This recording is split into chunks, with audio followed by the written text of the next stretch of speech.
Grupo de trabalho avança na votação do pacote anticrime. E a CPI do BNDES já tem relatório final.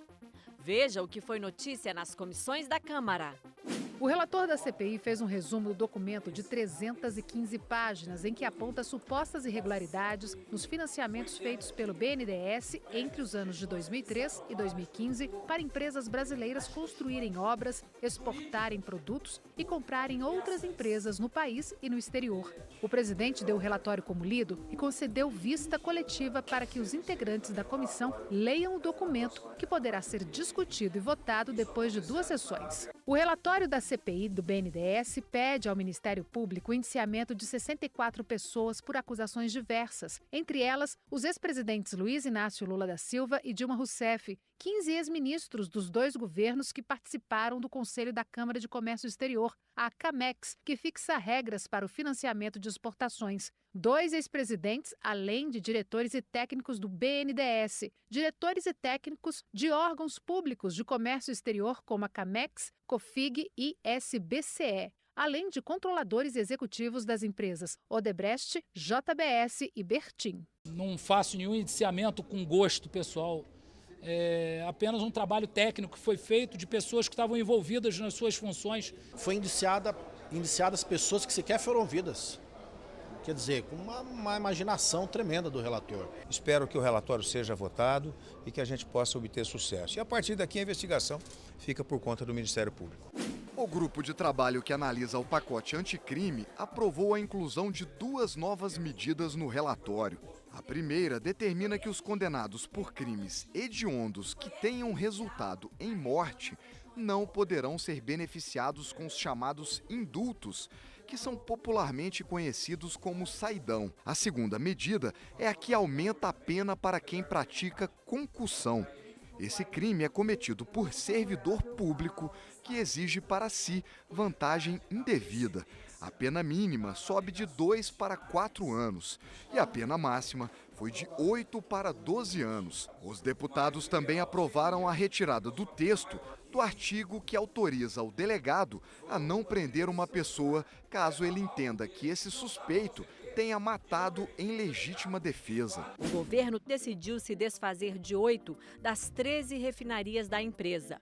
Uma delas na primeira fase de privatizações. Seria a refinaria Landulfo Alves, na Bahia. Segundo os sindicalistas, lá trabalham 4.000 trabalhadores concursados da Petrobras e 13.000 terceirizados, que temem ficar sem emprego. A Comissão de Minas e Energia da Câmara convidou o presidente da Petrobras para esclarecer a situação. Não há nenhum fechamento da Petrobras no Nordeste. Nós vamos continuar a buscar a exploração no Nordeste em águas profundas.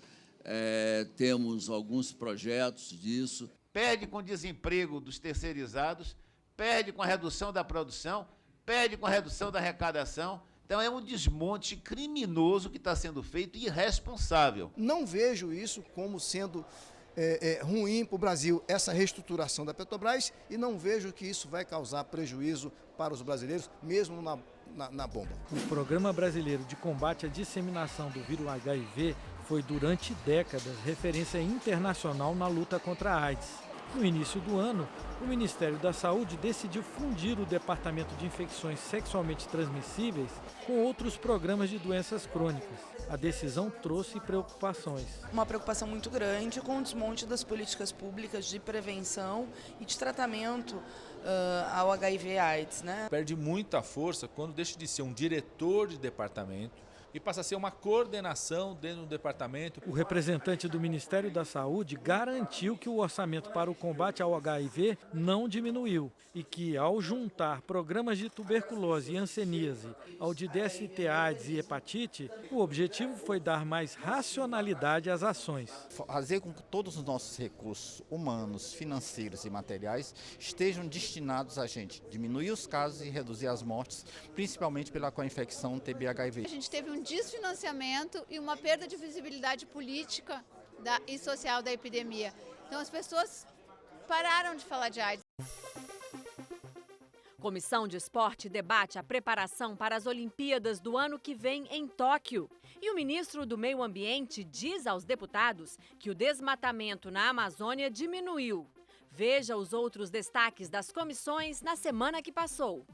Os dados sobre o avanço das queimadas e do desmatamento na Amazônia em 2019, divulgados pelo Instituto Nacional de Pesquisas Espaciais, o INPE, tornaram o governo brasileiro alvo de críticas de autoridades e da opinião pública de vários países. O ministro do Meio Ambiente, Ricardo Salles, defendeu em audiência na Câmara a atuação do governo para combater o problema. Nós fizemos um grande esforço de fiscalização, sem precedentes, inclusive, que foi a decretação da GLO pelo presidente da República com viés ambiental. Já na sua prorrogação, essa prorrogação tem permitido, o mês de setembro, por exemplo, foi o menor índice de queimadas dos últimos 6 anos. O ministro disse que o esvaziamento dos órgãos ambientais começou em governos anteriores. É evidente que há uma fragilização das estruturas dos órgãos ambientais. E que se iniciou, fragilização essa, se iniciou em gestões anteriores. Não começou em 1º de janeiro de 2019.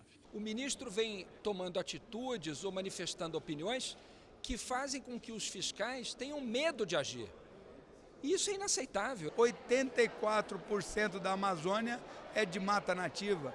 Nós somos uma referência nessa área ecológica. A Comissão de Integração Nacional, Desenvolvimento Regional e da Amazônia realizou um seminário para debater o desenvolvimento sustentável dos povos e comunidades tradicionais. Estamos aqui para dizer que a gente existe, que nós temos modos de vida diferentes e que nós temos também uma contribuição muito rica para essa dimensão, para a cultura desse país. Então, a nossa voz hoje aqui nesse espaço é para dizer isso. Então, em todos os biomas há sabores, cheiros diferentes, mas ao mesmo tempo há muita riqueza biodiversa e tudo isso já é utilizado tradicionalmente. Eventualmente, um grande laboratório da Inglaterra ou dos Estados Unidos, respeitando as leis nacionais, pode reconhecer o saber tradicional e aí nós ganhamos com isso. Quando se vender um produto, seja na Itália, seja em Portugal, seja no Canadá, nós estaremos arrecadando recursos. A Comissão de Ciência, Tecnologia, Comunicação e Informática realizou hoje uma audiência pública com representantes do governo, representantes da academia, representantes da indústria para discutir a questão dos semicondutores. E a indústria de semicondutores no Brasil, para se desenvolver, recebe incentivos fiscais, algo em torno de 6 bilhões de reais que o governo deixa de arrecadar para que essa indústria se desenvolva. O incentivo é importante, mas a busca do retorno e avaliação para a comunidade também é importante. E o que nós vimos aqui são resultados efetivos, importantes para o desenvolvimento do país e, mais importante ainda, o investimento na área de recursos humanos. Onde nós temos déficit nos equipamentos eletrônicos de bens de consumo, por exemplo. Qual é o problema? O problema é que esse déficit ele tende a explodir, porque conforme foi mostrado aqui, os componentes eletrônicos entram hoje em todos os setores industriais. Então esse é o problema. A nossa casa será dominada pela eletrônica, o nosso carro será dominado pelo eletrônico, o IoT trará nas cidades uma eletrônica maciça, então nós precisamos ter, não propriamente, o objetivo não é inibir ou reverter. O objetivo é participar. Só para um glossáriozinho rápido aqui, o IoT citado é a Internet of Things, né? A internet das coisas, que é a internet que não está conectando pessoas, está conectando equipamentos. Atletismo e desportos aquáticos. A situação financeira para o preparo dos atletas desses dois grupos de esportes foi o tema de uma das audiências públicas da Comissão do Esporte. A Caixa Econômica cortou os patrocínios do futebol, mas com relação ao atletismo, o patrocínio está mantido. Já dentro d'água, a situação não é tão boa quanto em terra firme.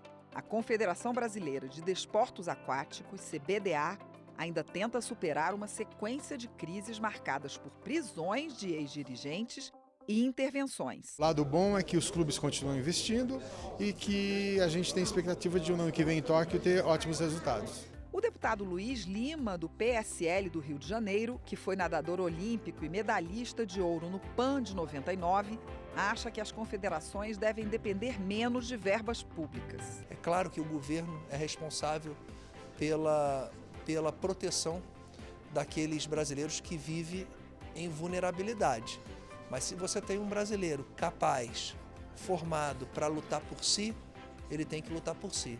E várias confederações com 30 anos de dependência de recursos públicos, elas se acomodaram em não se tornarem instituições criativas.